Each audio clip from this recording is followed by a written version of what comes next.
एक आंकड़े पर मेरी नज़र जा रही थी और उस आंकड़े के हिसाब से यदि हम देखें तो मुस्लिम प्रतिनिधियों का जो संख्या है वो हमारे राजनीतिक और सामाजिक परिवेश में घटती जा रही है। यहाँ तक कि आप चाहे न्यायपालिका को ले लें या फिर ब्यूरोक्रेसी को ले लें या फिर किसी भी क्षेत्र को ले लें, हमारी अपनी मीडिया को ले लें, इसमें आपको बहुत कम मुसलमान मिलेंगे। कहना न होगा कि हमारा लोकतंत्र बहुसंख्यकवाद में बदलता जा रहा है और इसके लिए बहुत हद तक जो जानकार हैं वो मानते हैं कि जो बीजेपी की हिंदुत्ववादी जो राजनीति है वो इसके लिए जिम्मेदार है और साथ ही विपक्ष की जो अवसरवादी सेक्युलरवाद है वो भी इसके लिए बहुत हद तक जिम्मेदार है। यानी कुल मिलाकर देखा जाए तो मुसलमानों के भविष्य पर सवाल उठाने में, मुसलमानों के भविष्य के दरवाज़ों को बंद करने में सबसे ज़्यादा सहयोग यदि किसी ने किया है तो इन्हीं सियासी दलों ने किया है जो मुसलमानों के या तो खिलाफ दिखते रहे या फिर मुसलमानों के साथ दिखते रहे।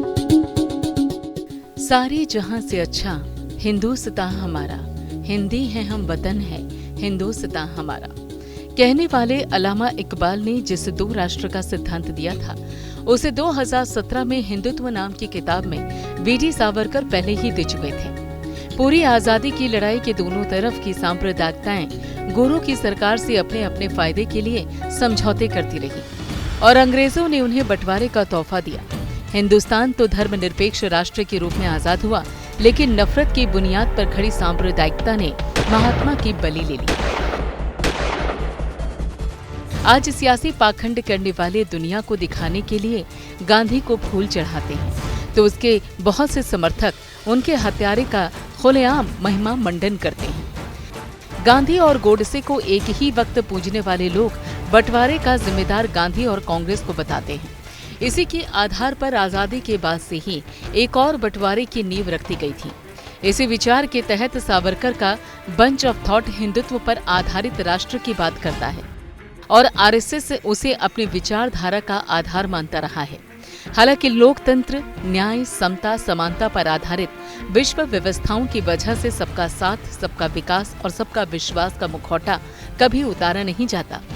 कहने को तो आरएसएस ने हाल ही में कहा कि हम उस विचार से बहुत आगे आ चुके हैं, लेकिन देश में मुसलमानों के घटते प्रतिनिधित्व चीख चीख कर कह रहे हैं कि लोकतंत्र अब बहुसंख्यकवाद में बदल चुका है। 8वीं लोकसभा में बीजेपी के सिर्फ 2 सांसद थे, तब वहां पर 46 मुस्लिम सांसद चुनकर आए थे। वहीं 2014 में बीजेपी के सबसे ज्यादा 282 सांसद जीते तो मुस्लिम सांसदों की संख्या घटकर 23 रह गई, जबकि साल 2011 की जनगणना के मुताबिक देश में मुसलमानों की आबादी 14.2% है। आबादी के हिसाब से 545 सांसदों वाली लोकसभा में 77 मुसलमान सांसद होने चाहिए, लेकिन किसी भी लोकसभा में मुस्लिम सांसदों की तादाद इस आंकड़े को नहीं छू पाई। वहीं आबादी के लिहाज से सबसे बड़े राज्य यूपी में पिछले विधानसभा चुनाव से केवल 23 मुस्लिम विधायक चुने गए। योगी सरकार में एक भी मुस्लिम विधायक नहीं है, जबकि इसके पहले 2012 के विधानसभा चुनाव में 64 मुस्लिम प्रत्याशी चुनाव में जीत दर्ज करने में सफल रहे थे। राज्य की जनसंख्या में मुस्लिमों की हिस्सेदारी करीब 19% है, लेकिन विधानसभा में मुस्लिम प्रतिनिधित्व गिरकर 5.9% रह गया। खास बात यह है कि यूपी में कम से कम 150 सीटों पर मुस्लिम मतदाता ही निर्णायक भूमिका में होता है, लेकिन इनमें से ज्यादातर सीटों में सिर्फ मुस्लिम मतों के दम पर जीत हासिल करना नामुमकिन है। पिछले चुनाव में बीजेपी बहुत सी सीटों पर कामयाब रही और 300 सीटों के साथ सरकार बनाई। हालात तो ये होते जा रहे हैं कि कोई भी अब मुसलमानों के साथ खड़ा नहीं दिखना चाहता। मुसलमान ने भी अपनी रहनुमाई के लिए हमेशा हिंदुओं पर भरोसा किया। शुरुआत में कांग्रेस के साथ रहे तो बाद में बीजेपी को सत्ता से बाहर रखने के लिए उत्तर प्रदेश में समाजवादी पार्टी और बीएसपी का साथ दिया। दोनों पार्टियों ने बहुत से मुस्लिम उम्मीदवार खड़े किए।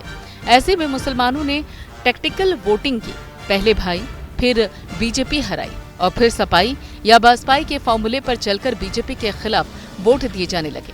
बिहार में राष्ट्रीय जनता दल, कांग्रेस और वामपंथी पार्टियों को समर्थन दिया।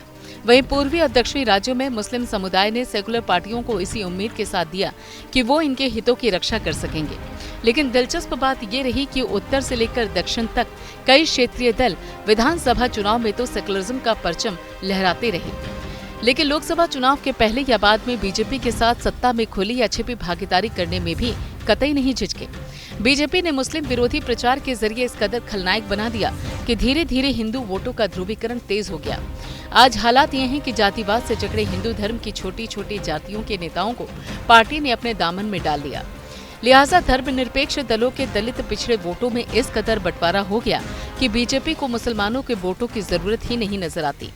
होते होते आज कांग्रेस समेत ज्यादातर विपक्षी पार्टियां मुस्लिम हितों की बात करने में ही कतराने लगी हैं, बल्कि कांग्रेस समेत तमाम धर्मनिरपेक्ष पार्टियां सॉफ्ट हिंदुत्व की विचारधारा की बात करने लगी हैं और उनके नेता मंदिरों में पूजा अर्चना से लेकर कुंभ में गंगा स्नान करते नजर आते हैं। यानी जिस लोकतंत्र की खूबसूरती विभिन्न भाषा, धर्म, संप्रदाय के लोगों के प्रतिनिधित्व से होती रही है, वो आज बहुसंख्यकवाद में तब्दील हो चुका है।